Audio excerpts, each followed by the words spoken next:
suis seule avec moi, mon être et ma passion, car je demeure hélas ma cause et ma raison. Être prisonnier, c'est quoi pour vous? Plusieurs disent que le prisonnier, c'est cette personne enlevée de son entourage pour être une série de chiffres derrière le dos. Cette personne qu'on lui avait coupé les ailes, qu'on lui a empêché de se jeter au cou des nuages pour finir par se retrouver à la merci du destin.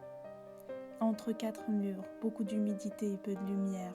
Oui, c'est dans une cellule, c'est derrière les barreaux. C'est ça un prisonnier pour vous?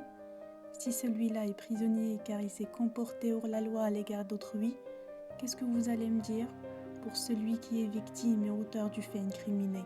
Celui qui est prisonnier de soi-même, de ses pensées, qui vont et qui viennent, prisonnier de ses questions qui pour certaines restent invariablement sans réponse. Mais qu'est-ce qu'il fait de nous ce genre de prisonnier? En réalité, le problème, c'est que nous construisons à travers des autres. Nous agissons davantage pour défendre ce que nous croyons être notre identité. Ou à vrai dire, nous vivons pour créer cette poupée qui répond aux exigences de la société, que vivre l'instant présent. Au fur et à mesure du temps, on s'éloigne de nous-mêmes, jusqu'à devenir le tout, sauf soi. À force de devenir ce que les autres veulent, on perd notre essence, et cette histoire finit par être prisonnier de nous-mêmes, ou de la vision que nous avons de nous. Certes, vous vous sentez perdu, vous vivez ce sentiment de nullité absolue, mais ne baissez pas les bras, il y a toujours un chemin.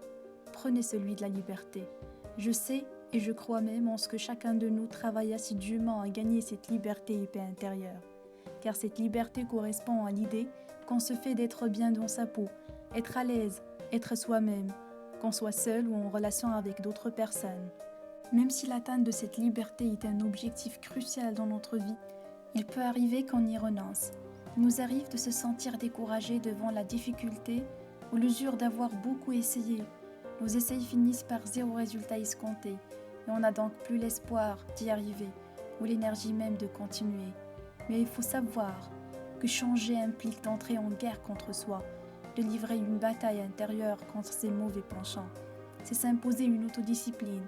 C'est donc pas facile à réaliser, mais non plus impossible. Mettez un pas dans votre chemin de liberté intérieure, vous allez finir par vaincre cette guerre et trouver sa paix. Et dans tous les cas, c'est à vous le choix. Se vider dans le tout ou rester soi-même.